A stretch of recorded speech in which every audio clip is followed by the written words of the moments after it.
This podcast is about my 8th book, which has just been published through Amazon, and it deals with Australia. I've had previous books about Australia, of course. There was my autobiography on broadcasting, and a how-to book also on broadcasting, which is virtually Australian-based. But over and above that, the other two books, well, both fiction really. The first one was Aussie Jack, based on a conversation of a real truck driver that I met in Nyngan, but the story really didn't happen in Nyngan. That's where I said it because I know the country town of Nyngan in Australia, and it's what you'd call a bush comedy. Apart from the love story, of course, which is the fiction part, the graphic part of it is based on the experiences of a real bushie and his take on sex down under. No, that is not a new position. That is what I'm talking about when I say Australia, down under. And the other book was also based in a country town called Cowra, which was the story of Sally Walker, who decided through internet singing to go wandering to find out people who do karaoke in the US, and vanished. So two stories, right? But this one is a true Australian story because it's a real life story, and it happens to be about my older brother Lyle. Now Lyle I didn't know very well because while I was growing up in the city, in the suburb of Sydney called Ryde, he'd gone bush. And even though I'm putting the book together for him because it's as told too. I recorded the conversations with Lyle, and that was done in Queensland. And that was where he worked, but he worked in outback Queensland, central west Queensland, pretty rugged place. And the stories he tells are just amazing. There are mostly funny stories about how he found coming from the city to work in the wool industry. And don't forget, once Australia rode on the sheep's back, it was a very important industry to Australia. And this tells it all, because he lived it. He spent just about all his life in the Australian outback, in the Queensland Central West area, and starting at a place called Longreach. And just his views of what Longreach looked like when he arrived there are quite astounding.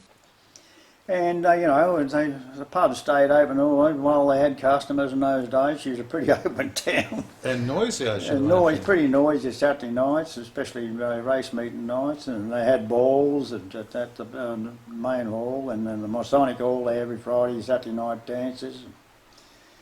Yeah, there was plenty of entertainment, and they had a two-up school down at Ballard Shed. Yeah, Ballard Shed, yeah. And they didn't wait for Anzac Day, I take. No, just before TAB come in and and my race meeting weekends. That's when they jumped out the dice. Actually, it was dice, really. You know, heads and tail dices. Oh yes, it wasn't pennies. So they didn't throw the pennies up at my time. Right.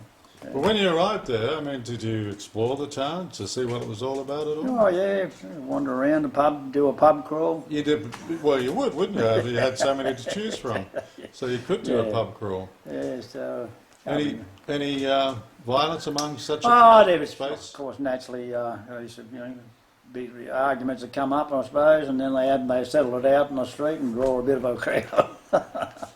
Quite amusing at times, but pretty fair fight. So you saw it as a pretty rough town. Yeah, first impression. Yeah, well, there wasn't too many police there. There was only a old sergeant and a couple of constables. But on the weekends, Saturday morning the town was just, on Friday nights and Saturday morning the town was just alive. There's people, all the pubs were full, all the water holes were full. Right. And especially on a race meeting weekend, a race meeting weekend at the Longreach races. You wouldn't think that all those hotels would be able to make money. But when it was in the wool area time, when wool was the price of wool was really up, and they were all living. Australia was living off the with the Japs were living off the sheep's back. Yeah. And there's like you say, there was ringers at Jackaroos, and the station employed probably one station They employ all the year around about jackaroos and ringers. Say a 60,000 acreage, 60,000 acre property, which is only a small property. They'd employ around about 12 Well, people forward the way. Residential staff, like the governors, for Governors, instance, must have cook. been there to look after the kids, Cook, right? cook. Some had Yeah, cooks and housemaids. Yep. Governors to look after the children, the teaching home. All the Living schools. like the lords of the manor, really. Well, they were, actually, yeah. But mainly, and then there was like, with the money around, they were spending it on like sinking more dams, tank sinkers, and fencing contractors, all employed men. And then you had the railways, they employed a lot of men. It was all pick and shovel days in those days. There was no, not much machinery. So a lot of railway So a maintenance. lot of in the flood times and everything like it, big heavy rains wash away all sections of the lines. So you had, plenty of men working out there repairing them, which are all old wooden sleepers and that, and to keep the trains going. But it was a real eye opener because being a city boy and everything like that, I had experience out of Wellington, but that was a civilised town, Wellington. Yeah, by comparison. Yeah, comparison to Longleat, it's sort of like a frontier town. But it goes on. There's so many stories about the people he met, the real characters. And I've always said this about the Australian country areas, that that's where you find the true Australian values. And book confirms it. It might be all set in a different era, coming through from the late 50s through until the 90s, but it's the real Australia and how Australians really fare for themselves so much in the bush, and the attitudes that are formed by that survival instinct. And also the people who gravitate to go to the bush, especially in the post-war era, when Australian wool was certainly riding very high price-wise. I always remember this old shearer that's one of the memories I always remember. Yeah. He's a little fella and he was a good fast little shearer too, but he wasn't a proper shearer, but if he knew how to run a blow, he'd shear a million, he would have shore a million. And his old mate, they used to have the water bag, and they have a water bag take one each to the shed. They always have one with the enamel turning hanging on the breeze and the brandy on the up here, somewhere on the boom. Hanging down, yeah. Anyhow, and his mate to get home first. I was on the rant, I just had my shower and I was sitting on a bottle of beer, and then he used to do all his tools and that later on, the old fella, when he come you see him staggering across he's white as a ghost, he's stuffed, he's been sweat poured out him all day, and his mate would be waiting up on the top of the veranda there and get the enamel down and pour a big solid hop of rum into him. Wow. The rum in the cup. Yeah. And he gets up the steps onto the veranda. Staggers up. His mate there's there with his pint. How about that? Like, I tell you what, in about 10, 15 minutes, here he is dancing around. Oh, No, really? fair dinkum, that's true. It was therapy. Wow. Oh, AP rum, 36 overproof. Yeah. She's solid stuff. They have to have water chaser. Yeah. They drink it solid and then they chase it down with a cup of water. And after he went through his manic stage, I guess he fell asleep. Well, they have a big feed then. Chirp. Oh, yap. Going on. But the colour would come back and geez, but like every. Yeah. What were the set breaks? You start at the crack of dawn, right? No. We hang on, I forget the time now. 2 hour runs. 2 hour runs. 2 hours runs. Yeah. Start at 7:30. You've Half had past breakfast, 9. No, you've had breakfast by that brekkie, time. Yeah. Breakfast on generally around about 6. Yeah, that's what I mean. 7, So you're up 7, at the crack of dawn, have your breakfast, then straight into the shed. 7:30 start. Yeah. Yeah. Half an hour break, 9:30 to 3 o'clock, and then on to an hour break at lunchtime, and then afternoon.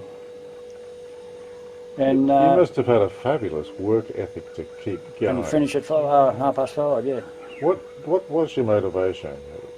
Of course, you were out there from a Well, you're a very young contract worker, actually. Yeah. More So you sheep just had ashore, to do it. Yeah, well, you have to do it. Get your money. People in the city don't quite understand what life in the bush is all about.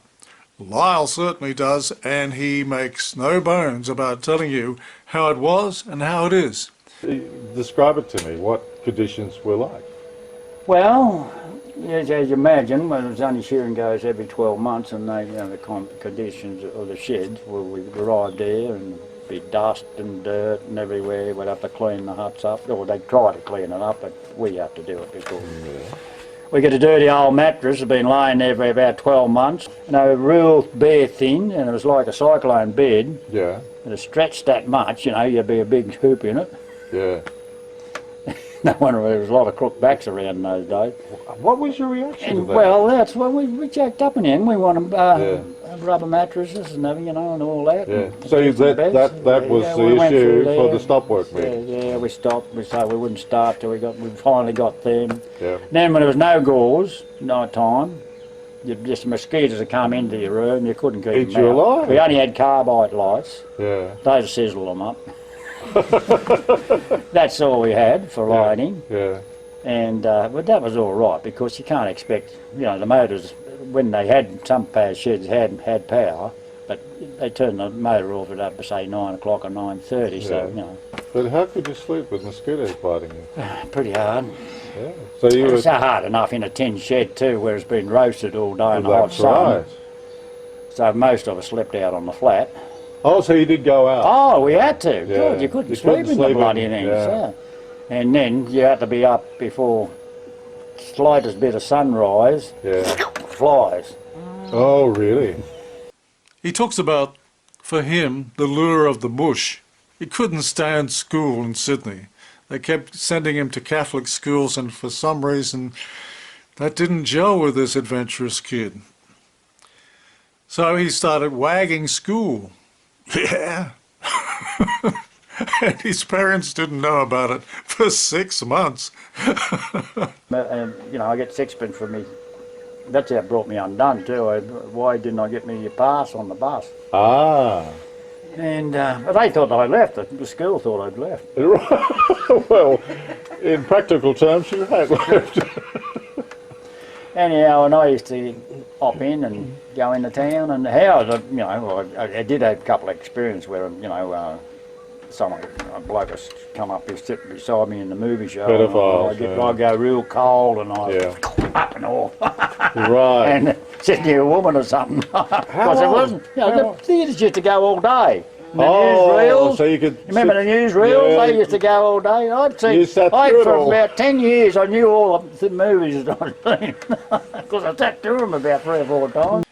And he has a wonderful, laconic way of telling a story.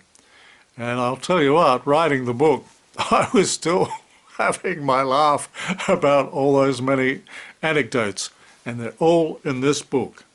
The book has been published on all Amazon platforms, but to get it in Australia, I suggest Amazon.com. That's where it was actually first put on the Amazon.com program.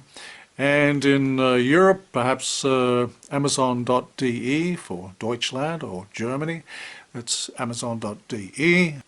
But first of all, take a look at Amazon.com and look inside the book. That'll give you an idea of what it's all about. There are photos, of course, of some of the times and some of the family. I hope you enjoy it. I did.